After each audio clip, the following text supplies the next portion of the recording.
jakby sam początek był taki, że nawet najbliżsi znajomi mówili, że co ty nie rób tego, nikt do ciebie nie przyjdzie, gdzie ja mieszkając z bloku właśnie z płyty w dużym mieście, naprawdę nie miałem żadnych koneksji, nie znając nikogo. Łatwiej się dostać jest do Bogusława Lindy niż do przedsiębiorcy, bo przedsiębiorca ma jakąś markę, ale o tej marce to opowie specjalista, agencja PR, ale nie on sam. Ja mówię, co jest nie tak? A mówi, daj spokój. Mówi, czemu? A mam 12-letnią córkę, która tam się znamy. Mówi, córka nazwała mnie, że jestem nieudacznikiem, bo nie mam kanału na YouTubie, nie? Najlepiej to jest w ogóle mieć od początku pasję i podążać za nią, bo ona może przynieść pieniądze i dużo większe pieniądze i z niej żyć. Popełniajmy błędy, szukajmy, jesteśmy na studiach, możemy jeszcze przed studiami nawet próbować 500 rzeczy. Mamy czas, mamy dużo czasu, mamy utrzymanie u rodziców, nie musimy zapłacić. Mieszkając z rodzicami jesteśmy niezależni finansowo, więc można powiedzieć, że jesteśmy milionerami na starcie. Wywiadownia gospodarcza. Drodzy widzowie, chcieliście pioniera, to mamy pioniera. Dzisiaj naszym gościem jest Łukasz Smolarski, założyciel kanału Biznes Misja, który ma ponad 200 000 subskrybentów i prawie 40 milionów wyświetleń. Cześć Łukasz. Cześć Wam, bardzo miło, dziękuję za zaproszenie, bardzo miłe słowa. Myślę, że takie trochę na wyrost, bez przesady z tym pionierem. Bardzo się cieszę, że będziemy mogli porozmawiać. Dzięki, bardzo, bardzo nam miło, witamy Cię. Chcielibyśmy, żeby ten odcinek miał tak naprawdę 3 części. W tej pierwszej skupimy się na trochę szkole, Twoim wykształceniu i pracy. Pokrótce chcielibyśmy, żebyś trochę opowiedział, co tam robiłeś i co to wniosło do biznesu, którym się zajmujesz dzisiaj i jaki miało to wpływ na biznes misję. Drugą część to chcielibyśmy się skupić i odnieść się do sukcesów na YouTube, ale w takim kontekście właśnie biznesowym i przejść sobie krok po kroku, co się udało zrobić. I ostatnią część chcielibyśmy trochę odnieść się do sukcesów życiowych, trochę takiej prywatnej i przenosić ją oczywiście na biznes, bo my to łączymy. Super, no to próbujmy. To chcieliśmy zacząć z racji tego, że jest okres już świąteczny, to chcielibyśmy zacząć takim akcentem świątecznym i z jednej strony podziękować Ci za to, że chciałeś wziąć udział i przyjść do naszego programu. I mamy taki mały drobiazg, którym chcielibyśmy się podzielić. Wow, aż tak to To nie jest wiedziałem. podziękowanie za to, Tak. że przyszedłeś. Kurczę, to zapraszajcie częściej. Dziękuję, bardzo miło. Wesołych świąt. Tak, w takim Wesołych kontekście. świąt dla Was, dla wszystkich Waszych widzów. Myślę, że to jest też taki czas refleksji. Przyjechałem oczywiście, bo też cenię, cieszę się, że coś robicie fajnego, też edukujecie, dajecie tą wiedzę dla innych, więc oczywiście zawsze się zgadzam na takie inicjatywy. Z drugiej strony, jak tutaj wiecie pewnie, no zaraz uciekam do Nowego Sącza, więc mam 4 godziny drogi przed sobą, ale jakby ważne, żeby też wspierać się. Myślę, że w ogóle taki świat YouTube'a i tego, co robicie, to jest bardzo fajne środowisko i trzeba się wspierać i myślę, że fajnie, że w ogóle jesteśmy, że to robicie. No i jeszcze raz, no, wesołych świąt i żeby ten nowy rok był lepszy dla Was, dla wszystkich widzów. Myślę, że może taki spokojniejszy, bo to jest też bardzo ważne. Chyba każdy dzisiaj z nas potrzebuje takiego spokoju, takich pozytywnych wiadomości z rynku, nie bombardowania cały czas tym, co jest złe i chciałoby się o tym złym nie mówić, ale się nie da, bo cały czas coś się dzieje, więc liczę, prawda. że ten nowy rok będzie taki dla nas wszystkich lepszy i tego sobie życzmy.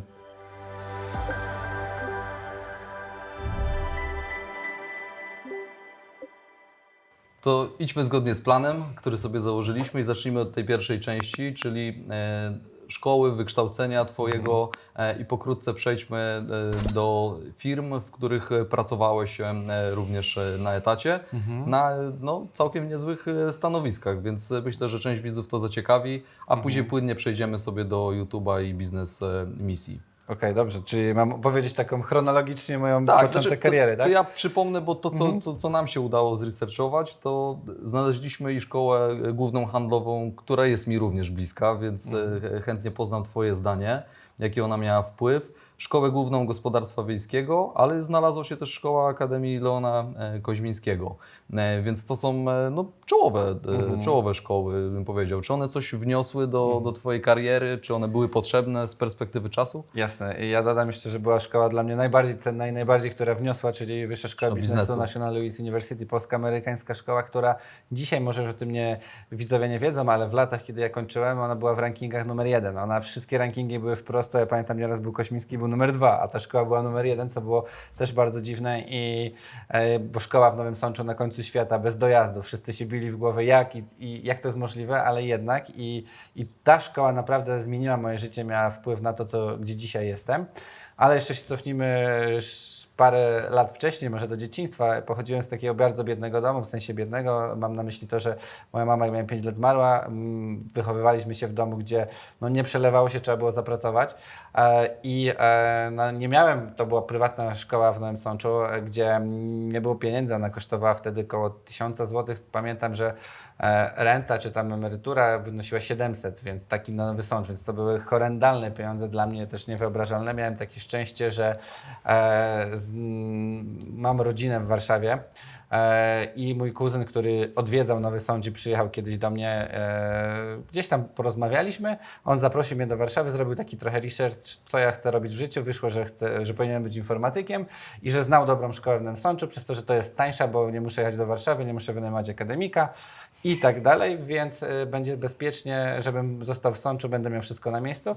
I on powiedział, że ufunduje mi pierwszy rok studiów, a resztę albo sobie zarobię na te studia i je skończę, albo pochodzę rok do dobrej szkoły, a później pójdę tam, gdzie chciałem. Chciałem iść na odnowę biologiczną z wychowaniem fizycznym, dlatego że wszyscy moi koledzy z technikum samochodowego, do którego chodziłem, przez 5 lat szli tam, bo były dziewczyny, a u nas w klasie ich nie było. Więc to był naturalny ciąg, że wszyscy idziemy na odnowę. I ostatkiem szczęścia, że ten kuzyn jakby stanął na drodze i to było parę miesięcy przed złożeniem tej kandydatury, bo to jeszcze nie było CV, dostałem się do szkoły. I teraz przechodząc dalej, bo historia długa, szkoła rewelacyjna, według mnie nie ma drugiej takiej szkoły na świecie, gdzie wtedy już przede wszystkim szkoła stawiała na taki szacunek do studenta. To nie było, zaczynały się zajęcia, przychodził wykładowca i mówi: cześć, mam na imię tak, ja tu jestem dla was, pytajcie mnie, mam dla was korepetycje, mam czas na konsultacje po zajęciach, mam czas na korepetycje, jak nie możecie, będziecie na Skype'ie. My tak w szoku, wiesz, jak tutaj po szkole średniej takiej państwowej, gdzie miejsce czasami czuło się w szeregu, to tutaj nagle takie otwarcie, rektor, od którego powstała Biznes Misja był i założyciel, to jest przedsiębiorca roku Ernest Young, też w radach nadzorczych, bardzo osoba taka naprawdę, która zmieniła w ogóle krajobraz polskiego prywatnego szkolnictwa i w ogóle urozmaiciła Nowy Sącz. Chodził po korytarzach, czasami z barka kogoś trącił: cześć, jak się nazywasz? Mówisz tak i tak, przyjdź do mnie na obiad, zapraszam na takie obiady czwartkowe. Mnóstwo rzeczy było takich, że jak chcieliśmy robić jakieś akcje, to powiedzieli: okej, to robimy. I były jakieś recitale, teatry, Broadway, który dzisiaj jest znany bardzo w Polsce, Broadway High School chyba się nazywa. Pozdrawiam, po całej Polsce mieli premierę właśnie jako studenci w tej szkole, więc to była taka szkoła marzeń, można powiedzieć, dzisiaj, gdzie naprawdę, tak jak powiedział rektor, starał się rozbudzić poczucie pewności siebie, często nawet wyższe niż my możemy, ale nie taka pycha i taka na siłę, że kto ja nie jestem, tylko takie do realizowania wysokich celów, wyższych. I to zmieniło życie, bo właśnie jeszcze będąc w tej szkole średniej, moim marzeniem było być przedstawicielem handlowym w Nowym Sączu, bo mogę mieć samochód i pochwalić się, poszpanować na osiedlu, że mam Seicento służbowe i mam samochód. I to był szczyt marzeń po prostu się dostać. I Dużo nas łączy, się okazuje, no. może tak być. I ta szkoła znowu zrobiła tak, że co roku przyjeżdżały firmy i też tak się stało, że na korytarzu ustawiły się globalne korporacje, przyjechały do Nowego Sącza, naprawdę wielkie firmy, no i rekrutowały nas, dawało się CV. Rektor miał takie marzenie, że to jest szkoła, która nie my szukamy pracy, tylko nas szukają, nie? I trochę tak się zdarzyło, że ja zostawiłem tam tych CV chyba 7, z 5 się odezwali i w 3 chcieli mnie zatrudnić, więc to naprawdę było super. wow. I nie czułem się wyjątkowy, bo ja to pamiętam i nie chcę tutaj ujmować żadnym państwowym uczelniom, ale przyjechałem już tutaj na drugi etap do Warszawy, właśnie do GTH i na rozmowie była osoba, ja byłem po 3 latach licencjatu informatyki, a ona była po 5 latach magistra inżyniera na Politechnice Warszawskiej. I ona się nie dostała, nie zrobiła testów, które ja zrobiłem. I dlaczego rozmawialiśmy? Bo ta osoba się uczyła na państwowych algorytmów, ciężkiej matematyki i takich rzeczy, które są dobre dla matematyka, dla naukowca, ale mało życiowe. Ja miałem tego bardzo mało, miałem wtedy Java, jak ktoś tam wie, i programowanie takich rzeczy, które są na czasie, więc ja dostałem jakieś rzeczy, które miałem na zajęciach. Znałem kody i po prostu rozwiązałem i takim sposobem się dostałem. Drugie, ta szkoła codziennie miała 2 godziny angielskiego, czyli 10 godzin miałem tygodniowo angielskiego, nauczyłem się perfekt i to była taka zasługa, więc najwięcej o tej szkole, bo ona naprawdę najwięcej mi dała i trochę potrafiła uwierzyć i też zanim przejdę jeszcze jak powstała Biznes Misja, bo to też się zaczęło od szkoły i od rektora, no to kolejne szkoły, prowadziłem się do Warszawy, dostałem tą pracę, więc poszedłem do Koźmińskiego naturalnie, chciałem, gdzie zawsze gdzieś była ta przedsiębiorczość, więc już nie informatyka, tylko przedsiębiorczość i zarządzanie. Skończyłem magistra Nie będę się wypowiadał co do szkoły. Myślę, że jest super szkoła. Porównując ją z Sącza, dużo lepszy jest Sącz. I nie chcę wchodzić w polemikę. Jedna rzecz, którą mogę porównać, ja nie miałem indeksu. Ja nie chodziłem z indeksem do profesorów, że mi wpisywali. Indeks dostałem, jak skończyłem szkołę. To profesor miał obowiązek po egzaminach przyjść i gdzieś tam wpisać, więc ja tego nie miałem. A tutaj w Koźmińskim jechałem z Urscynowa, jak ktoś wie, na drugi koniec, przez całe miasto, na drugi koniec miasta Warszawy, po to, żeby po pracy, gdzie pracowałem o 17, gdzieś musiałem się zwolnić, bo o 15 były wpisy, przyjeżdżam do takiego profesora, a on oglądał przegląd sportowy i powiedział, że dzisiaj przyjmie 10, reszty nie. I wracałem i mówię, no coś tu jest nie tak, więc zdecydowanie. to takie poczucie pewności siebie i takie przytłaczanie były do styczności. Szkoła i tak bardzo dobra, ucząca praktyki, zajęć, więc nie mam nic złego. Myślę, że dla tych, którzy, bo moja żona też kończyła, uważa, że to jest rewelacyjna szkoła, ja też tak uważam, ale miałem porównanie z czymś innym, nie? Z inną jakością i dla mnie to było takie trochę zderzenie. Kolejna szkoła, już pracując właśnie z racji z tego, że się zajmowałem, to był Project Management na SGH-u. Świetna też szkoła, myślę, że dużo praktyki, dużo takiej wiedzy, która też spotkanie z tymi praktykami, która mi, myślę, pomogła w biznes misji, też takiej otwartości, że ci ludzie też tutaj działali w biznesie i to była fajna, praktyczna wiedza. Ostatnia szkoła, Szkoła Główna Gospodarstwa Wiejskiego i tutaj zawsze się śmieję, totalnie nie moje zainteresowanie, totalnie nie żadna pasja.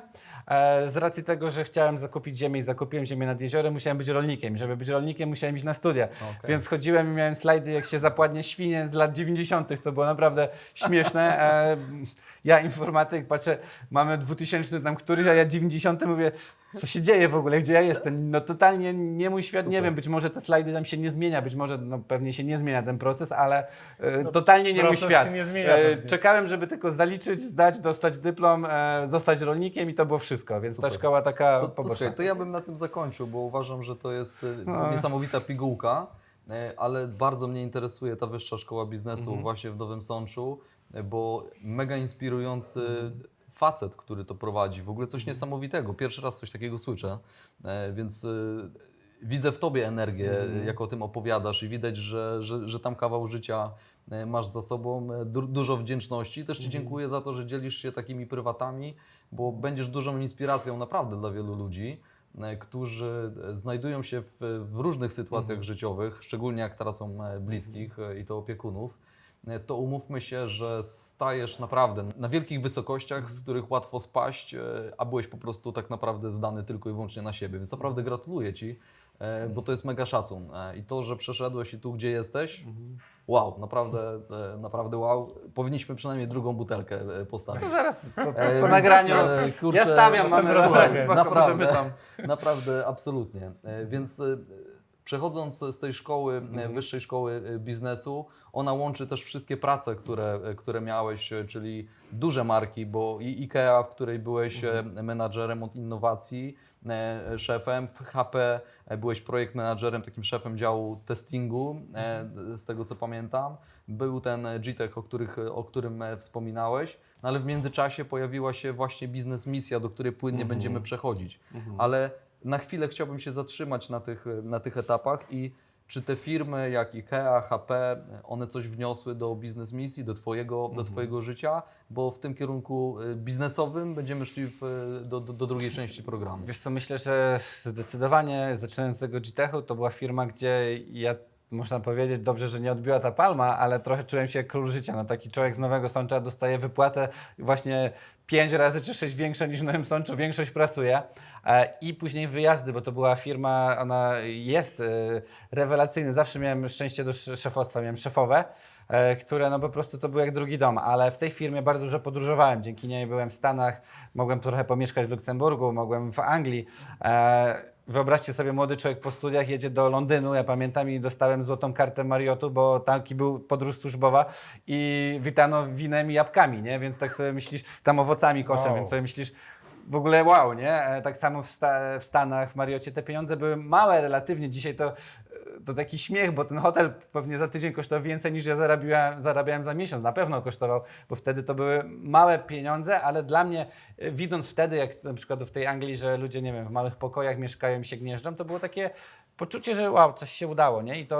I drugie, Satysfakcja już. taka satysfakcja, ale też te podróże na pewno wzbogaciły. Raz, że język na pewno, ale drugie takie, to był czas, gdzie były momenty, gdzie mogłem się obudzić rano, pomyśleć, trochę zobaczyć inne kultury, jak ludzie żyją. Bardzo dużo inspiracji, na przykład byłem przerażony, jak pracowałem dla Flemish Government w Brukseli, siedziałem dla rządów Flemishów w samym centrum i tam robiliśmy oprogramowanie, właśnie jeszcze z HP zostałem wysłany. Notabene też w Sheratonie, gdzie basen był na dachu, no szok w takich warunkach i te osoby w moim wieku, w ogóle ja tam opowiadam o innowacjach, inspiracjach, bo zawsze byłem nakręcony, próbowałem różne biznesy już robić wcześniej. Oni mówią, ale po co? Dla nas to jest normalne, że sobie kupimy samochód i mieszkanie i weźmiemy na kredyt, pracujemy w korpo. Oni nic nie marzyli. Ja tak mówię, kurde, coś jest nie tak. Ja bym tak trochę nie chciał żyć w sumie, bo ja mam tyle planów, marzeń, biznesu. W ogóle no świat jest taki Ambicja piękny. cię Ambicje, rozpiera. tak. Że ja mówię, ja tu mam to, taki pomysł na startup, a oni nic. I tak to było uderzenie, takie różnice, jak jednak my jako Polacy w ogóle jesteśmy przedsiębiorczy, bo u nas się o tym mówi. To nie, że ja jestem odmieńcem, tylko to jest takie naturalne. Tam tego nie ma, to zanikło i myślę, że trochę tam wynika z tych pieniędzy, że oni mają te pieniądze i to ich rozpieściło. I są syci. Są trochę syci, nie chcą tego jakby, no nie potrzebują tego. My jesteśmy jako biedni, chcemy może udowadniać, mamy taki ja wam pokażę znany właśnie, że chcemy trochę i sobie i innym i to jest może takie dobre, bo to jest motorem napędowym do działań i właśnie to były takie firmy, które dzięki chyba tym podróżom przede wszystkim dużo wzbogaciły takiego poczucia, jak ludzie żyją na świecie, jak coś można, jak nie można. Jeśli chodzi o wiedzę, to na pewno dużo dały mi procesów, szkoleń, bo są różne, ostatnio w IKEA miałem bardzo super szkolenie z service design i w ogóle tworzenie prototypowania, które jest rewelacyjne do biznesu i to się przekłada na tworzenie innowacji. W ogóle w IKEA, no to zajmując się innowacjami na cały kraj, miałem styczność ze startupami, z firmami, więc to jakby i wzbogacało, bo wiedziałem, co się dzieje w biznes misji, bo miałem gości, którzy robią firmy, ale w drugą stronę też ja miałem inspirację, bo na co dzień się zajmowałem, co się dzieje, więc mogłem czasami gości jakichś zapraszać, zobaczyć z branży, więc to była super synergia. Wcześniej, będąc w IT, mogę powiedzieć też o takim negatywnym rzeczy, bo dzisiaj dużo w IT mówi się o takim wypaleniu zawodowym, że ludzie cieszą się, że są w IT. Ja też się cieszyłem, bo na start masz dużo większe pieniądze niż na innych stanowiskach, ale po latach jesteś totalnie wypalony. Jeśli nie jesteś takim typowym informatykiem, że lubisz zamknięcie pracy przy komputerze, ja tego nie lubiłem i ja się strasznie męczyłem. I to było powodem do założenia biznesmisji, bo ja myślałem, że już zwariuję, nie? To jest tak, że Żeby pracujesz, odreagować. odreagujesz, bo pracujesz 10 lat i powiedzmy, że to są wszystkie rzeczy powtarzalne. Na przykład jak jest programista, no to nawet, że są nowe metodologie, języki, To jednak taśmowo. firmy, to jest taśmowo. Jedziesz, tak jak ja miałem nowy projekt, dostajesz dokument, jedziesz według projektu i mówię, ale jak do 67 lat robić to samo, to ja zwariuję, naprawdę. Były momenty, ja pamiętam, jak do żony mówiłem, że ja zwariuję i myślałem, że jestem odmieńcem, ale ostatnio spotykam się z coraz więcej osobami, którzy są w IT i mówią tak samo, że no niby jest wszystko fajnie, niby są pieniądze, ale one mnie nie cieszą, ja bym chciał coś zmienić, nie? I to jest taka rzecz, która też w IT jest to, że idziesz przez te 10 lat od startu kariery, jak zaczynasz jakiś junior, to możesz dojść do top-topów, czyli jesteś senior, developer, architect, solution, top-topów i nie ma dalej twojej kariery, bo już wszystko osiągnąłeś i masz lat 30 parę i mówisz, no to do 67 zostaje robić to jest samo. więc sufit. Jest taki sufit i to jest takie bardzo dobre z kariery w IT, ale ma też pewne zagrożenia, jeśli się nie pójdzie, nie wiem, na swój biznes, jeśli się nie ma jakiejś pasji, nie ma odskoczni, i jeśli się jest takim głodnym, takim trochę otwartym, bo mnie mówili, że bardziej na marketingowca i tak dalej, więc mówię, są osoby, które to kochają, ale ja taką nie byłem i widzę, że też inni nie są. To dobra, to wiesz co, ja się cieszę, że to poruszyłeś, bo praktycznie odpowiedziałeś na kolejne pytanie z drugiej części, przechodząc do sukcesów na YouTubie i biznesie. I zaraz do tego dojdę, bo ja się zastanawiam, czy Ty dzisiaj jesteś informatykiem, czy Ty jesteś YouTuberem? Ty To jest, jesteś też człowiekiem, tutaj wam który powiem, zna wszystkich. Człowiekiem jesteś mega, Fajną to już- anegdotę, dziękuję. Znaczy tak, wiesz, wykształcenia mi nikt nie zabierze, doświadczenia mi nikt nie zabierze. Nie wiem, jak jutro będzie wyglądał świat, jutro może się YouTube skończyć i jakby cieszę się, że z tyłu głowy mam jakieś takie praktyczne skille, że jak ja bym chciał, pewnie potrzebuję odświeżenia, ale myślę, że nie wiem, po tygodniu czy po paru dniach wiem, jak się programuje, pamiętam pętle i wszystkie rzeczy, które robiłem, więc mógłbym wrócić do tego fachu i to jest fajne, bo też no, CV nie da się wymazać, ono jest. Czyli to jest backup z To drugiej jest taki strony. backup, tak, Backup, takie no. odejście do korporacji, że jednak coś z tyłu jest. Jeśli chodzi o YouTubera, tak, dzisiaj jestem YouTuberem, ale mnie to też bardzo cieszy, bo spotkała mnie historia, mam sąsiada, ja o tym czy czasami opowiadam, który przyszedł, naprawdę jest super przedsiębiorcą, ma firmę, tam akurat, że w IT to mało ważne, ale akurat jakieś serwery, bardzo duża firma, prężna, bardzo dobrze zarabia i przyszedł taki smutny. I ja mówię, co jest nie tak? A mówi, daj spokój. Mówi, czemu? A mam 12-letnią córkę, która tam się z nami. Mówi, córka nazwała mnie, że jestem nieudacznikiem, bo nie mam kanału na YouTubie, nie? Więc tak sobie myślę, wiesz, i trochę tak jest, że dla tego młodego pokolenia bycie YouTuberem, bycie influencerem to jest taki top topów, na pewno dużo bardziej niż, nie wiem, prezes korporacji. Więc, a dla nas, jak myśmy zaczynali karierę, no to prezes korporacji to był top topów, każdy marzył. Dzisiaj, no zapytaj kogoś takiego młodego, to w życiu on woli być YouTuberem, TikTokerem i innymi. Więc patrząc na młodych wcale to może nie jest złe. Oczywiście wśród starszych to czasami może być powiedziane, śmieją się z tego i tak dalej, ale to dla mnie też jest sposobem na życie i to takim ciekawym, że ja robię to, co kocham. Poznaję ludzi, was mogę poznać, możemy robić inne projekty, bo też z tyłu coś się zawsze dzieje. I chyba nie ma lepszej rzeczy niż takie zgłębianie właśnie wiedzy o biznesie, przynajmniej dla mnie, więc dla mnie to jest fascynująca praca. To ja podsumuję to tak, jak ja to zrozumiałem i popraw mnie, jeśli się mylę, bo chciałbym, żeby to wybrzmiało też dla widzów, że można wykonywać zawód, który informatyk często jest postrzegany jako zawód nudny, właśnie siedzący przy komputerze. Sam mówisz, że bardzo łatwo się wypalić, więc ja patrzę na to z tej perspektywy, że można się wypalać, ale wiem, że masz pasję, masz samochody zabytkowe, kręcą cię te rzeczy, czyli pewnego rodzaju masz odskocznię, czyli poszedłeś w jakimś kierunku zawodowym, jak informatyk, spełniałeś się w korporacjach, ale też szukałeś odskoczni, czegoś innego, co powodowało, że zwracałeś z uśmiechem do pracy i to, co mi się mega podoba, co jasno też wybrzmiało, że masz właśnie backup, czyli nikt tego ci nie zabierze, czyli z jednej strony nawet jeśli ktoś z naszych widzów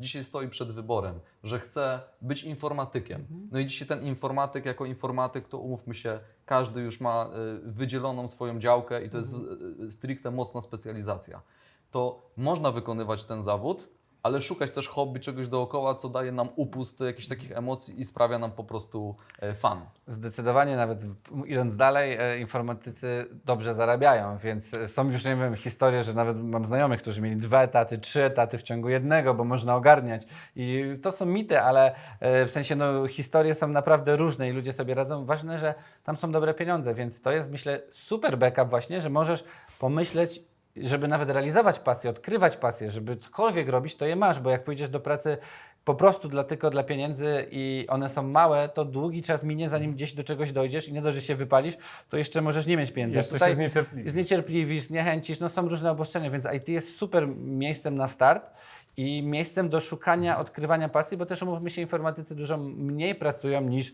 inne zawody. Tam się myśli głową, to są rzeczy, ja sam miałem automatyzację, jak robiłem rzeczy, które automatyzują pracę ludzi i oszczędzają wiele godzin pracy manualnej ludzi, ale ja to mogłem napisać, nie wiem, coś, co mi zajęło 6 godzin, mogłem napisać w 2, mogłem napisać w 18 czy 30, nikt tego nie wie, ja też nie wiem, bo to się tworzy. I de facto zawsze tam jest dużo czasu, ci informatycy się mówi trochę o tym rozpieszczeniu, ale to na pewno nie jest jak bankowiec, czy inne, że siedzisz od 8 do 20. To Czyli bardzo zawód przyszłości, dobrze płatny i niekoniecznie można się nudzić, łatwo się wypalić, ale to w zależności pewnie tak indywidualnie. Indywidualnie. Myślę, że można zmieniać, każdy może się odkrywać, to też nie jest tak, że każdy jest skazany. Na to ja myślę, że najlepiej to jest w ogóle mieć od początku pasję i podążać za nią, bo ona może przynieść pieniądze i dużo większe pieniądze i z niej żyć, ale jest to cholernie trudne, bo ja też tak miałem, ktoś mówił mi, ja byłem taki niezadowolony, no to rób coś, co Cię cieszy. No to ja mówię, nie wiem, nic mnie nie cieszy wtedy, bo to jest taki okres, jak czujesz się wypalony, to nie jest tak łatwo powiedzieć, to mnie cieszy, nie? Ktoś mówi, idź na siłownię, poszedłem, no nie cieszy mnie na siłownię, ktoś biega, no nie cieszy mnie, pójście na to i to jest bardzo trudne odkrycie, więc jak już coś mamy zawczasu i wiemy, że to nas cieszy, to róbmy to, praktykujmy codziennie, nie patrzmy nawet na znajomych, nie idźmy na informatykę, bo idą wszyscy, tylko idźmy, bo to czujemy, bo chcemy to robić, bo gdzieś spędziliśmy czas z jakimś innym osobom i to nas zafascynowało w jakimś stopniu, nie? Więc myślę, że fajnie też szukać takiego pomysłu na siebie, bo po prostu każdy siebie zna i może odkryć to, co lubi. Czyli jak zaczynałeś biznes misję, to byłeś informatykiem. Zdecydowanie tak. Pytanie, jak goście reagowali wtedy na propozycję wywiadu, jak reagują teraz? Czy to się też zmieniło? No wiesz, to tam... Początek miałeś pewnie trudny. Początek był trudny, może właśnie zaczął od jeden z gości, Roman Kluska, który wiemy, jaką miała historię, jak był zniszczony. Między innymi w w tych jakby całych procesach gdzieś tam, ja nie wiem jak tam nie śledzę, ale między innymi była firma HP. Na pewno je on nie lubi, tyle wiem, więc wiesz, tam jest długa historia, chodzi o ten VAT, że firmy zagraniczne były zwolnione z VAT-u, polskie nie, on jakby firmę zarejestrował dla tych, co nie wiedzą, na Słowacji, żeby dostać ten sam przetarg do minister na zakup sprzętu, no i za to został skazany, później uniewinniony, no to było zgodne z prawem, ale tam stawiał do przetargu właśnie taki giganci, więc nie mówiłem i bałem się, żeby nie wygooglował, bo mogłoby być różnie, nie? Że wiesz, po latach wraca, więc nie mówiłem często, że pracuję, myślę, że robiłem to takie poczucia, takiej misji edukacji i wybierałem ludzi, których na początek znam, bo to też jest właśnie zaczynając od rektora, mając kilku absolwentów, którzy gdzieś wysoko zaszli po tej szkole biznesu, miałem jakiś tam już punkt zaczepienia. Miałem zaczepienie w Nowym Sączu, gdzie się mówi miasto milionerów, są duże firmy jak Fakro, w Konspol była firma właśnie Lody Coral, pan Roman Kluska, więc tych firm gdzieś tam było, gdzieś tam zawsze ktoś pracował. To nie chodzi o to, że może znałem, bo nie znałem osobiście, ale kogoś znałem, gdzie ktoś pracował w tym, więc ktoś zapytał w recepcji i tak dalej. To poszło taką pocztą pantoflą, bo to są gigantyczne firmy i jakby... No może myślę, Czyli że... wykorzystywać swoje zasoby, czyli no bo pomysł w ogóle na kanał był taki, że on trochę się zrodził przez tego rektora uczelni po części z jakiegoś swojego zamiłowania coś chciałeś zmienić, więc to się wydarzyło. No i trafiamy tutaj do gości, w jakiś sposób ich zapraszasz, więc ja rozumiem, że warto wykorzystywać swoje zasoby, które mamy, czy kogo znamy, bo może się okazać, że oni ułatwią nam wejście. Chciałbym też pokazać, że Jasne. jeśli ktoś z naszych widzów chciałby zostać youtuberem, to chciałbym pokazać taką ścieżkę, skąd się wziął u Ciebie ten pomysł, czy ktoś może był jakimś mentorem dla Ciebie, jakimś wyznacznikiem i w jaki sposób, tak jak Tomek właśnie pytał, docierałeś do tych ludzi, no to dowiedzieliśmy się, że no, wykorzystując są, swoje kontakty. To tak właśnie, bo jeszcze nie powiedziałem jak dzisiaj, ale generalnie sam początek był taki, że nawet najbliżsi znajomi mówili, że co ty nie rób tego, nikt do ciebie nie przyjdzie, gdzie ja mieszkając w bloku właśnie z płyty w dużym mieście, naprawdę nie miałem żadnych koneksji, nie znając nikogo. Mówisz, kto do ciebie przyjdzie? Teraz już nie pamiętam osoby, ale to była osoba taka powiedzmy średnia, jeśli chodzi o jakieś takie gwiazdy w porównaniu z takich topów, nie? Udało mi się mieć topy, więc dzisiaj jakby przebiłem tą osobę, jeśli chodzi o to. Nawet nie wiem, czy jej nie zaprosiłem właśnie, żeby tak koledze chyba nawet powiedzieć, że się udało, ale dużo osób nawet bliskich nie wierzyło, ale to było takie samozaparcie. Ja lubiłem te Forbesy czytać, jak byłem już właśnie na studiach, byłem dzieckiem, gdzieś pamiętam okładki, widziałem, to mnie to fascynowały te historie i idąc do rektora, tak jak mówiłem, ja byłem zawsze pomysłowy, miałem milion pomysłów na biznes i przychodziłem do niego często i on mi powiedział słowa, które utkwiły wtedy, że Łukasz, mam takiego samego kolegę jak ty, jest 20 lat starszy, jak się widzimy, to przychodzi, zawsze mówi o pomysłach, nigdy nic nie zrobił. Więc ja tak mówię, aha, no to no, rzeczywiście tak się zdarza, że jestem po raz 10, nic nie robię, tylko mówię. No i mówię, no to co mogę zrobić? Nie mając budżetu uznałem, że to będzie najlepsze. Moja mama, też świętej pamięci, była nauczycielką, brat jest nauczycielem, siostra jest nauczycielem, więc to jest chyba taka i biznes misja też jest edukacją. Ja staram się być takim nauczycielem chyba podświadomie, że to też robię takie nauczanie, edukację biznesową. W nowoczesny sposób. W nowoczesny sposób, w innym formacie, tak, nie jestem w szkole jak właśnie brat czy siostra. No i jakby to był taki prekursor, że dzięki temu rektorowi to ja mówię, dobra, to zrobię, zaczniemy, czy mogę z rektorem? Mówi, dobra, przynoś kamerę. Nawet nie wiedziałem, że trzeba mieć mikrofon, położyłem, nagrywaliśmy 3 razy to później, żeby się to nadawało. Super. Takie były początki. On nawet po czasie przyznał, że właśnie też to jest takie polskie, pozytywne, może nas to motywować, ale że on też myślał, że tak się napaliłem i to zniknie, nie? Że nie ma szans, żebym wytrwał, a jednak był w szoku, że to przetrwało i to się tak rozwinęło.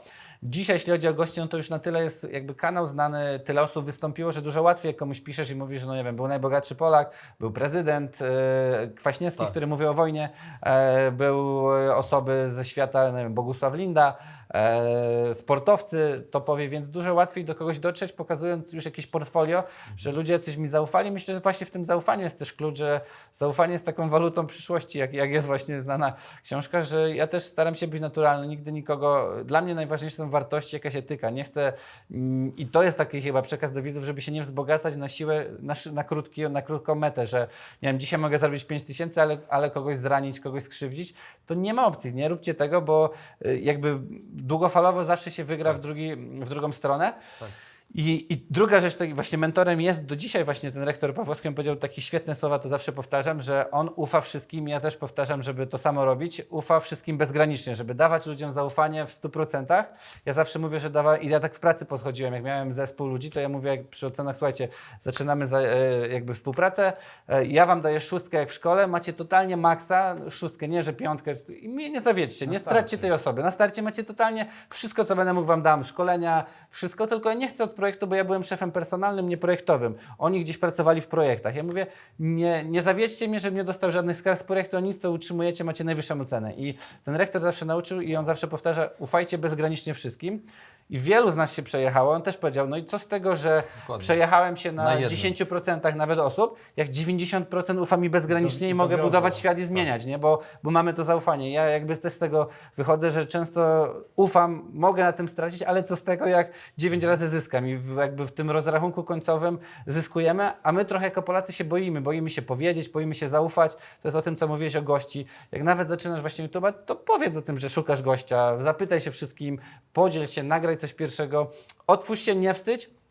Nawet, że będzie hejt, bo on zawsze jest. Nawet, że na początku ktoś ci powie, nie tak, jeśli ty to czujesz, to rób. I to naprawdę później będą takie okoliczności sprzyjające. Ja robiąc wiele rzeczy, jakaś osoba się z redakcji zgłosiła, która mówi, że ma kontakty do wielu osób, które chce, jak coś, to tylko nie znałem tej osoby, oglądała, mówi, to ja ci pomogę z tym. I naprawdę z milion rzeczy, których w ogóle nawet nie spodziewałem się. Nie? Znaczy, słuchaj, dla nas jesteś absolutnym dowodem tego, co mówisz, dlatego że my, prowadząc ten program, on się zrodził z naszego pomysłu i odskoczni od jakiejś takiej codzienności i chęci dania po prostu ludziom coś dobrego. I często ludzie nas pytali, ale po co to robicie? Kogo wy tam zaprosicie? W ogóle Nikt nie przyjdzie. po co wam to jest? I mówi, zobacz, dzisiaj jesteś naszym gościem, jako osoba, która od 2013 roku buduje swój program na YouTubie, masz 40 milionów odsłon. Stary, to jest Polska, można powiedzieć, tak? Praktycznie cała Polska, można powiedzieć, oglądała twój program. To jest coś niesamowitego. A ty dzisiaj jesteś naszym gościem i wyszło to w sposób też naturalny i dlatego, że wyznajemy, wydaje mi się, te same wartości, o których powiedziałeś. My też wychodzimy z takiego zaufania i my też uważamy, że to jest największa wartość i nawet jeśli znajdzie się nawet 10% tych ludzi, to nie ma znaczenia. Nie ma znaczenia. Bo dzisiaj my się spotkaliśmy i dla nas jest to mega wartość, bo ci widzowie, którzy nas dzisiaj oglądają, też wynoszą już kilka wartości, które są mega inspiracją. Jak Więc powiedziałeś. tak, to jest świetne. Bardzo miło słyszeć, że Nie, no naprawdę, to mówię ci zupełnie szczerze. I też myślę, że jesteś też takim przykładem wytrwałości, bo powiedz, o którego gościa najdłużej musiałeś zabiegać, starać się i jak długo to? gościa dalej się staram. Robert Lewandowski jest takim hitem, bo jest tak blisko, bo pracowałem w HP z rodzoną siostrą Roberta Lewandowskiego, Mileną, którą pozdrawiam. I jak się to dowiedziałem, bo zaczynałem wtedy kanał, ona już poszła na macierzyński, nie wróciła, ale mam dostęp do ludzi, rozmawiamy, próbujemy to wszystko ogarnąć, więc mam nadzieję, że się uda. Później znam bardzo dobrze menadżera Roberta, z którym studiowałem i też było blisko, się menadżer zmienił. Później byłem na imprezie z Robertem Lewandowskim, gdzie był obok i jest wszystko prawie tak, uciekam, dogonię go, spokojnie, jestem wytrwały, więc wiem, że ten wywiad będzie, może już się uda właśnie w 2023. Wszystko na to wskazuje, więc ja też jestem podekscytowany, mam nadzieję, że wreszcie dojdzie. Ale z gości, których się udało, to na pewno był Michał Sołowow, Najbogatszy Polak, gdzie 5 lat trwało takie namawianie do wywiadu. To było super u niego, że nie powiedział jak niektórzy, bo czasami się też zdarza, trzeba się na to przygotować, że ktoś powie, nie jestem zainteresowany. Mogę powiedzieć, Kuba Wojewódzki, zadzwoniłem i powiedział, nie jestem osobą sukcesu, ja nie chcę wywiadu, i cześć. No i okej, też to szanuję, a Michał Sołowow nie powiedział, tylko że nie ma czasu po prostu. To ja zapytałem, czy mogę jeszcze zadzwonić. Mówi, dobrze, to proszę tam za tydzień, za 2. No i tak dzwoniłem i zawsze tak mówi, to niech pan zadzwoni jeszcze i 5 lat. Pamiętam, że nawet o 24, jak gdzieś wracał z pracy, dzwoniłem, rozmawialiśmy. No i chyba cud się stał, że w końcu po tych 5 latach mówi, no dobrze, to będę miał chwilę. Ja jechałem z Nowego Sącza do Warszawy przez Kielce, tam była siedziba. 2 godziny wcześniej, chyba nawet dostałem informację, spakowany w biegu, pojechałem, miałem 20 minut, mówię, ja czasami rozkładam sprzęt 15, więc ogromny stres, często te wywiady mogą być różnej jakości, ale to też wynika z tej dostępności ludzi, więc no było bardzo ciężko się omówić, ale jest taka satysfakcja też, bo do dzisiaj chyba nie ma drugiego youtubera, który z nim zrobił wywiad. I po prostu się udało, bez żadnych znajomości, Znaczy nie, to bez się nie koneksji. udało. To efekt jest twojej pracy. Tutaj Może się takiej jest- wytrwałości. To jest 5 lat ciężkiej pracy. Drugi taki przykład to pojechałem do Kijowa jeszcze przed wszystkimi wydarzeniami i spotkałem się z Steve'em Woźniakiem, który z Jobsem stworzyli Wow. Apple'a i to był też szok i okazało się, że moja koleżanka ze studiów, która w Nowym Sączu studiowała, bo mówię, tam były świetne talenty, ściągnęła kiedyś do Polski go właśnie pracując w dużym banku na ogromne święto i on dał jej wizytówkę taką wygrawerowaną, ona mi ją przekazała. No i ja napisałem, umówiliśmy się, on mówił, że będzie w Milanie albo w Kijowie, Kijów był bliższy, więc z kolegą jechaliśmy chyba 15 godzin samochodem, żeby się z nim spotkać. Byliśmy tam, nie wiem, godzin 8 i 15 godzin wracaliśmy, żeby tam być. Nawet, no tak, przespaliśmy się, więc 8 godzin było. Ale no było to takie podekscytowanie, wyzwanie, więc jak się lubi to, co się robi, to się nie czuje tego zmęczenia. To jest taka adrenalina, naładowanie, więc ja do dzisiaj myślę, że to jest taką odpowiedzią, że jak jest niedziela i w poniedziałek masz iść do pracy i nie czujesz tego stresu albo chce ci się iść do pracy, to jest praca, która powinieneś ją robić. I to jest taka dla mnie przynajmniej odpowiedź, że to się chce to robić. Jak już czujesz, że nie chcę tam iść albo już masz jakieś bóle czy coś, to lepiej pomyśleć o zmianie pracy, być może profilu, ale ja tutaj tak mam, że po tych 10 latach prawie prowadzenia dalej czuję fan, satysfakcję i Super. się nakręcam. Ekscytację. Ekscytację, tak. To jest mega wartość kolejna i widzisz, to też pokazuje, że szczególnie kiedy jesteśmy młodymi osobami, nawet studentami, albo mamy pomysł w ogóle pójścia na studia, to uważam, że nie powinniśmy bać się próbować popełniać błędów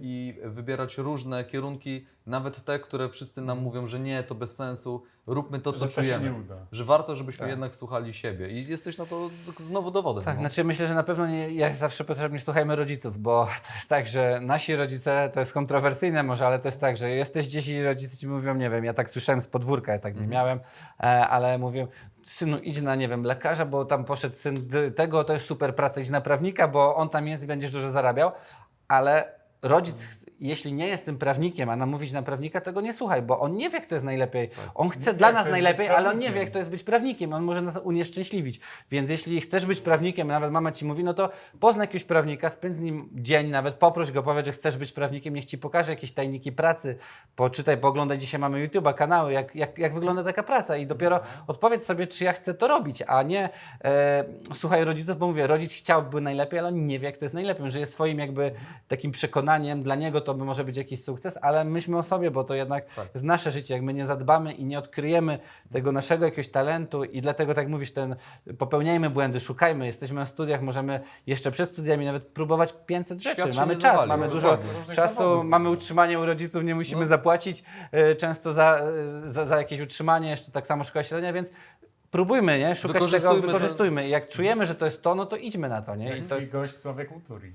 jak na przykład gość Sławek Muturi, tak, który ma ponad 100 mieszkań, też jest historia bardzo ciekawa, tak. Przybliżmy tak, bo tutaj, tak, teraz rozumiem, o czym mówiłeś, że Sławek Muturi osiągnął sukces przez to, że zaczął pracę w korporacji, dorobił się 100 mieszkań, jest niezależny finansowo, większość czasu podróżuje po świecie, ale chciał poczuć, jak to jest być w różnych zawodach, więc tam raz w roku, dwa, zależnie od czasu, po prostu wciela się w rolę jakichś ludzi i chce być w takim zawodzie. Był na przykład kwiaciarzem, sprzedał w kwiaciarni kwiaty, przyszedł i powiedział, że słuchajcie, ja chcę u was pracować za darmo, chcę po prostu odkryć. Wiem, że udało się chyba mu być motorniczym w tramwaju, taksówkarzem, chyba pracownikiem na stacji benzynowej, odkrywa, mówi, że to jest przefascynujące, to jest jego pasja, stać go na to, więc ktoś ma darmowego pracownika, no i to jest super, że może odkrywać, tylko to już jest odkrywanie dla nielicznych, bo żeby dojść do tego jakby procesu, miejsca, to jest bardzo daleko, ale my możemy to robić właśnie będąc bardzo blisko, bo mieszkając z rodzicami jesteśmy niezależni finansowo, więc można powiedzieć, że jesteśmy milionerami na starcie, nie? I to jest tak jak trochę możemy sobie wtedy pozwalać, nie? Bo te konsekwencje nie ponosimy za nich dzisiaj, no jak nie wiem, masz dzieci, kredyty, no to nie powiesz jutro, że nie, słuchaj, nie będę nic robił, będę próbował przez 2 miesiące, czy wyjdzie, czy nie wyjdzie, bo nie stać na to, nie? I już nie moment, że nie stać, czasami finanse może mieć uduszone, ale rodzina, presja, odpowiedzialność, są odpowiedzialność, no. są dzieci, więc Są ten czas zobowiązania. jest najlepszy wcześniej, nie? I drugie takie ważne, ostatnio od gościa się dowiedziałem, to był też taki hit, że mówisz, że no nie wiem, dzisiaj mówisz, ja bym coś zaczął, robiłbym, ale nie mam pieniędzy, nie? Bo trzeba mieć pieniądze na start. On powiedział, stary, jak ty masz na start 0, to jesteś już wygrany, bo ja musiałem zaczynać, miałem 200 000 długu, który tam został i mówi, jak ty już jesteś na 0, ja bym chciał być na 0, musiałem odrobić długu, dopiero dojść na 0, a ty jesteś na 0, to masz bardzo dobrą sytuację, bo nie masz żadnych długów, nie masz wierzycieli, nie masz stresu, dużo łatwiej ci zacząć, nie? Więc to A też on jest miał takie... minus 200 000 na starcie. Na starcie, tak? No Więc długi jakieś nawet- tam rodziców, chwilówki były, musiał spłacać, dostał jakiś tam spadku. No duża historia, ale to wchodzi w dorosłość z długami, z bagażem długów, nie? I to było ciężkie. Wyszedł, jest dzisiaj milionerem, w ogóle też go to zmotywowało. Niedługo będzie właśnie w Biznes Misji historia, ale no to było takie Zapraszamy ciekawe. do Biznes Misji, bo naprawdę gości masz niesamowitych. Sam jesteś gościem niesamowitym i to naprawdę nie wlewam ani nie kadzę. Jestem pod pełnym wrażeniem. I ten program nasz jest stworzony właśnie dlatego, co sam powiedziałeś przed chwilą, że nam zależy na tym, bo my też mieliśmy takie doświadczenia, że każdy z naszych rodziców, niektórzy nawet ich nie mają, jest tak, że czy rodzina, najbliżsi tłumaczą nam, pokazują nam jakieś wybory. Oni są dla nas dobrze, ale to nie oznacza dobrze dla nas, jak powiedziałeś. I ten program jest po to, żeby każdy z widzów mógł poznać każdą branżę, każdy zawód, mógł poznać od właśnie takiej strony, jak powiedziałeś. Pogadaj z prawnikiem, zobacz, czy mu się to opłaca, czy to się spina, czy on to lubi, jak wygląda ta praca. Przyjdź do takiego prawnika, zobacz to od strony kuchni. Ale z drugiej strony chcemy się zderzać też z problemami, które dana branża ma w danym okresie, jak sobie z nimi radzi. Więc o tych rzeczach też sobie pogadamy. Ale chcieliśmy też zapytać, kończąc tą drugą część, jakie Ty programy oglądasz na YouTubie poza wywiadownią gospodarczą oczywiście, tak? Jesteś Oglądałem, subskrybentem, tak. my też jesteśmy Twoim i polecamy bardzo Twój program. Jeśli chodzi o te kanały, to nie będę tutaj odkrywczy, bo nie mam na to czasu. Jest tak, dzisiaj się dużo dzieje, że ja naprawdę mało oglądam YouTube'a, czasami oglądam seriale przed spaniem dla jakiegoś takiego resetu głowy i czasami jak ktoś coś podeśle. Jak jest ciekawy, to wtedy oglądam. Być może w drodze, jak jadę, no to czasami włączamy, ale no niestety brakuje mi czasu. Trochę nad tym ubolewam, bo wiem, jak dużo jest tam wiedzy, cennej wiedzy, i mam nadzieję, że będzie czas, gdzie będę mógł dłużej, ale no nie mam jakichś takich, wiecie, odcinków, kanałów, które bym polecił, bo to jest znowu trochę takie subiektywne. Każdy niech odkryje to, co lubi. Jak lubisz łowić ryby, to oglądaj tych, co łowią ryby i będzie, na pewno znajdzie się jakiś specjalista, ekspert, dowiesz się jakiejś wiedzy i ona będzie fajnie podana. To jest fajnie, że mamy to za darmo, mamy takie miejsce, gdzie naprawdę specjaliści się różnymi rzeczami dzielą i jest tam dużo do wyboru. Ja niestety, no mówię, nie znajduję czasu, bo mnie jest montaż, nagranie. Ja tym żyję, mnie to też cieszy. Mówię, jak jadę na jakiś urlop i to jest złe, wiem, że z tym próbuję walczyć, to czuję takie poczucie, że coś mi ucieka, że ja bym chciał wrócić i znowu montować, nie? Więc to jest takie, wiecie. Jesteś trochę jak Twoi goście, którzy kochają swoją pracę. Chyba tak. To chciałbym tą drugą część właśnie zamknąć i przejść trochę do trzeciej części i odnieść się do sukcesów życiowych Twoich, ale też może takich zauważonych przez Twoich gości, które osiągnęli. I też no, to jest niesamowite moim zdaniem móc spotkać od prezydenta po wielkich przedsiębiorców naszego kraju, no, gdzie nie każdy ma okazję z nimi pogadać, a mam wrażenie, że oni też chętnie dzielą się tą wiedzą, więc może tu się czymś podzielisz. Znowu zacznę od takiej drugiej strony, bo ja lubię takie smaczki, ale z tym dzieleniem się wiedzą to nie jest takie łatwe, bo miałem jednego gościa, który opowiedział tam, nie będę mówił w szczegółach osób, ale że była osoba, która trafiła na listę 100 najbogatszych Polaków i potem jak trafiła na 100 listę najbogatszych Polaków, to żona się z nim rozwiodła, bo się dowiedziała, jak duży mają majątek i odeszła, bo nie wiedziała, nie była świadoma, wychowywała dzieci. I drugie, że zaczęły się kontrole, różne jakieś tam pogróżki i tak dalej, więc z tym jest różnie i mam jakieś osoby, które znam bardzo dobrze i czasami nie dzielą się wiedzą, bo nie chcą właśnie, że zaraz, wiesz, nie wiem, konkurencja zobaczy, jak on ma, zaraz się zaczną kontrole i z tym jest różnie. Na przykład naprawdę z mojego doświadczenia wiem, że łatwiej się dostać jest do Bogusława Lindy niż do przedsiębiorcy, bo przedsiębiorca ma jakąś markę, ale o tej marce to opowie specjalista, agencja PR, ale nie on sam. Jego nie kojarzymy jako tako, że jest twarzą firmy, że założycielem, często tego nie wiemy i nie chcą się dzielić tą wiedzą, nie? Bo po prostu uważają, że to jest niepotrzebne. To nawet nie, że może by się chcieli, tylko są też zabiegani, mają inne priorytety. To nie jest takim priorytetem, żeby się tą wiedzą podzielić, że oni coś zyskają. Jakby to nie jest w ich jakby kwestii, więc nie jest tak łatwo, ale na szczęście się zdarza i chcą i widać, że udaje się nakłonić. I myślę, że z takich inspiracji, rzeczy, które oni osiągnęli, no to oni sukcesy. Ja to nie sądzę, że osiągnął sukces. To jest jakby takie, no robię to, co robię, kocham to i bardzo się cieszę, ale są osoby, które no, zbudowały fascynujące firmy. Na pewno sukcesem właśnie była ta szkoła biznesu, że Na końcu świata, jak to się mówi o Sączu, bez dróg dojazdowych, powstała szkoła, gdzie ja na roku miałem ludzi z Nepalu, z Stanów, z Kanady, z Japonii. Do dzisiaj utrzymuję kontakty. Do dzisiaj mam taką bazę kontaktów po tej szkole, że no nie ma kraju, gdzie nie znalazłbym osoby, która gdzieś tam jest, gdzie mogę do tych osób dojść, gdzie mogę coś zrobić, więc to jest naprawdę niebywałe. Mamy grupę taką zamkniętą studentów, robimy sobie wigilię, spotykamy się, pomagamy sobie w szukaniu pracy. Mamy taką grupę mailingową, jak ktoś coś potrzebuje kontaktu, więc to jest naprawdę niebywała wartość i to jest według mnie sukces, bo ten człowiek wyprodukował, można powiedzieć, talenty, wyprodukował ludzi, którzy mają pracę, dobrą pracę, bo każdy, ja myślę, że nie ma takich badań, ale jakby zrobili, to na 100% po moich studiach w Nowym Sączu Podziemnych nie ma osoby bezrobotnej. Nie wiem, czy jest jakaś, to może jest tak bogata, że nie chcę, ale nie ma opcji, żebyś jest był. rentierem pewnie. Naprawdę, nie znam takich z roku, nie znam w ogóle ludzi z absolwentów, co nie mieliby pracy, dobrej pracy. Mówię o studiach dziennych, bo tam wiesz, zawsze mogą widzowie sprawdzić, nie wiem jak jest na zaocznych i to jest, mówię o studiach dziennych, gdzie ja studiowałem, no nie znam takich osób, każdy sobie radzi. Z innych takich sukcesów, no to też powtarzam historię, ja lubię Nowy Sącz, jestem lokalny patriota, firma Conspol, ogromna firma, która, jeden z najbogatszych Polaków świętej pamięci, Kazimierz Pazgan, który nawet jak się wpisze w internecie, był prekursorem marketingu w Polsce. W latach 60. dostał pozwolenie, że może prowadzić kwiaciarnię. I otworzył kwiaciarnię, gdzie gdzieś tam się zaczęły pojawiać i zrobił taki dodatek, że jak kupisz bukiet dla kobiety lub kwiatka na okazję, to do każdego bukietu dostajesz kieliszek wódki. I były kolejki, się ustawiały, ludzie wracali z pracy, napili się kieliszka, a żona dostała kwiatka. Dzisiaj może być to śmieszne, jakieś takie nieetyczne, ale takie były czasy. Super w latach marketing. 60. w pracy się oficjalnie piło, tam flaszkę się wystawiało na środek i kieliszek ludzie potrafili pić, więc wykorzystał ten czas. Drugą rzeczą miał problem z utylizacją zepsutego mięsa w Indonezji, bo przez temperatury szybko się rozkładało. Był ogromny koszt utylizacji i otworzył farmę aligatorów, gdzie mógł karmić zepsutym mięsem te aligatory.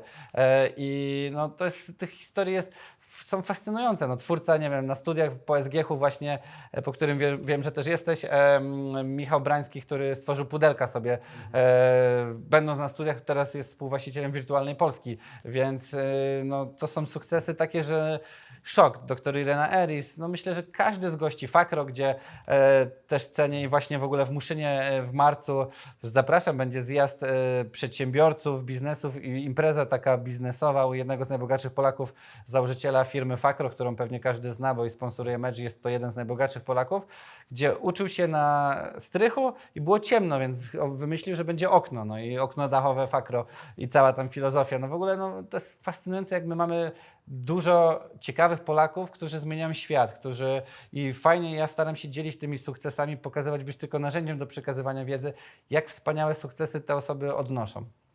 I pytanie jest, czy ci przedsiębiorcy, właśnie goście Biznes Misji, dochodzą do jakichś wspólnych wniosków i mają takie inspiracje, które się zaskakująco często powtarzają. Wiesz co, to jest tak, że ci przedsiębiorcy z lat 90. mają podobną obserwację, ja też mam, że bardzo dużo pracowali. Wielu z nich teraz już są dojrzałymi przedsiębiorcami, ma taką poczucie, że straciło ten czas na rodzinę, że zaniedbali rodzinę i to jest takie, powiedzmy, smutne, taka cena sukcesu. I to też warto pokazać, o tym też mówimy właśnie, a ci młodzi już mają tą świadomość, oni są z rodziną, robią zupełnie inaczej biznesy, często sprzedają, nie wiem, gdzieś tam robiliśmy spółkę z jednym też super gościem, Dawidem Urbanem, którego pozdrawiam, który stworzył Smoking War, elektronicznego papierosa, bo jego tata palił papierosy, sprzedał za ogromną ilość, że nie chcę mówić milionów, ale można to zobaczyć w Forbesie, jako młody człowiek dostał miliony na start i mógł realizować, teraz pomaga różne firmy, wspiera, robi ogromne, fajne rzeczy. Między innymi współtworzy fundację Się Pomaga, więc jest świetnym człowiekiem. Więc tych sukcesów jest mnóstwo. Cecha wspólna to jest taka, że te osoby dużo czytają i to jest ważna taka jakby wiadomość, że nie wiem, przedsiębiorca tak jak pan Florek i ma lat 60 parę, niektórzy mają nawet starsi, jak mają wolną chwilę, jadą, podróżują, to czytają książki. Oni dalej się edukują.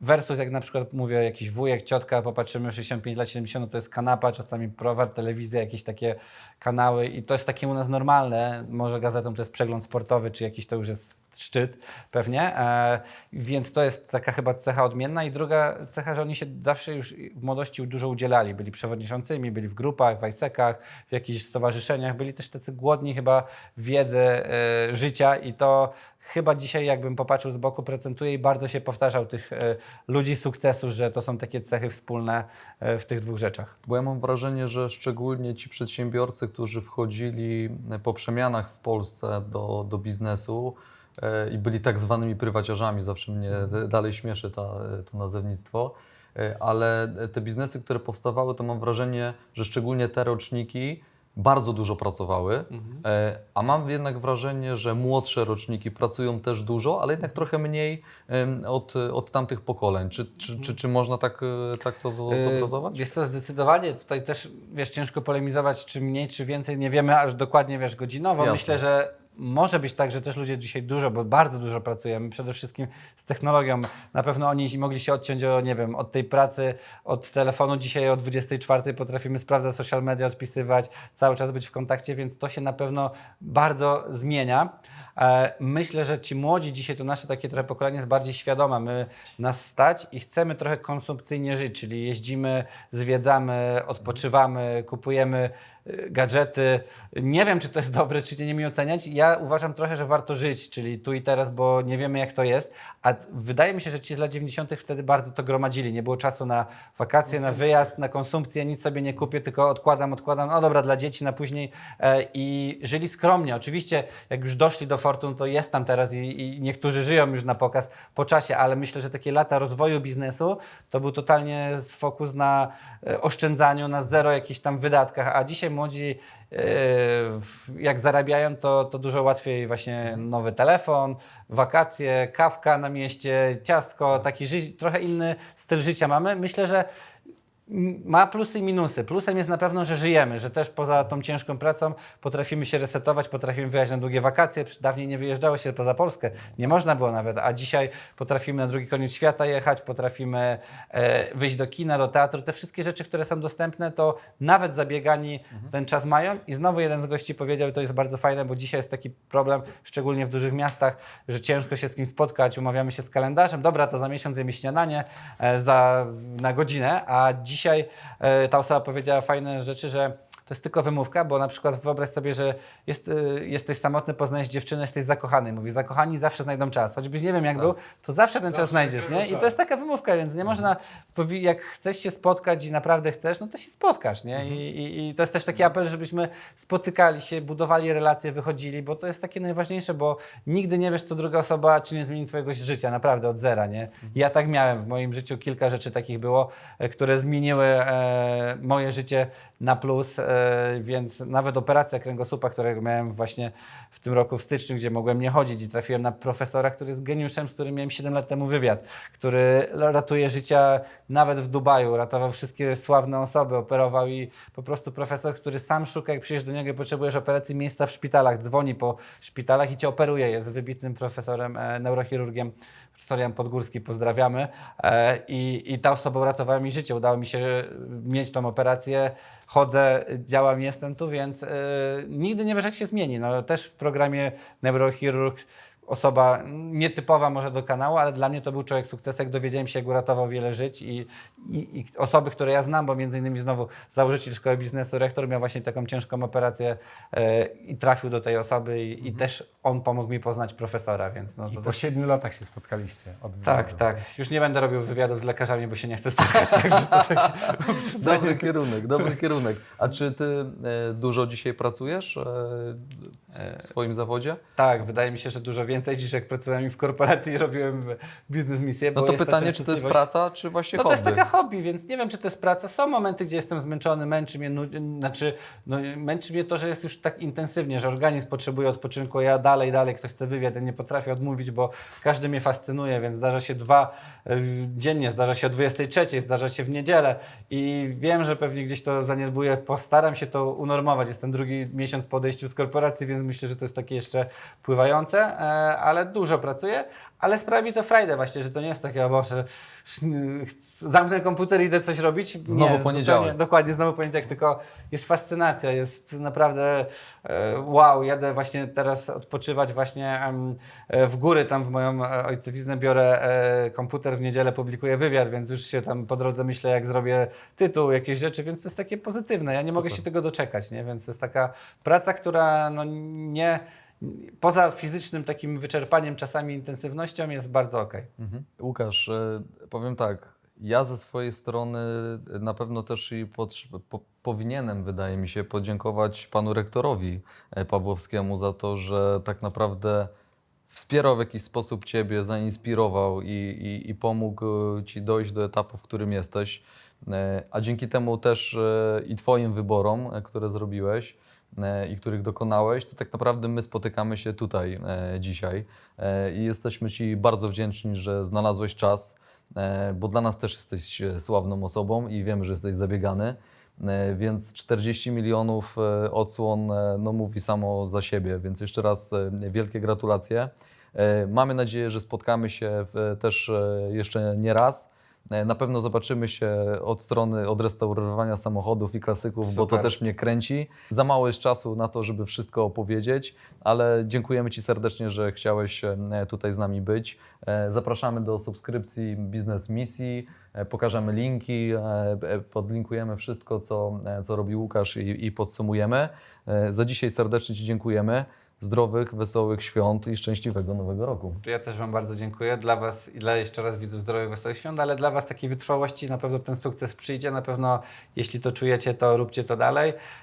Jeśli będziecie chcieli, to zawsze chętnie wpadnę opowiedzieć, więc czujcie się tutaj, że nie ma...